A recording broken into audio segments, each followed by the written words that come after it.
சுதந்திரமாக இருக்கணும்னு நீ தான் அடிக்கடி சொல்லுவ. இப்போ உனக்கு குழப்பம் வந்திருக்கு.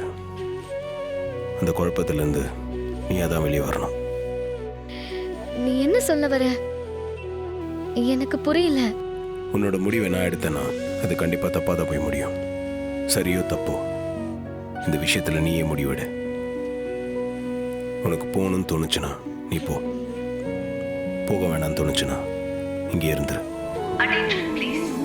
Indian Airlines passengers, this is your final call.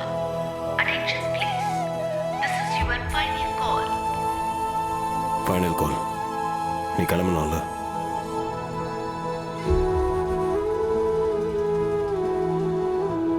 சரி, நான் கிளம்புறேன். நல்லபடியாக போய் ரீச் ஆனதும் எனக்கு கால் பண்ணு. Happy journey. நான் வரேன்.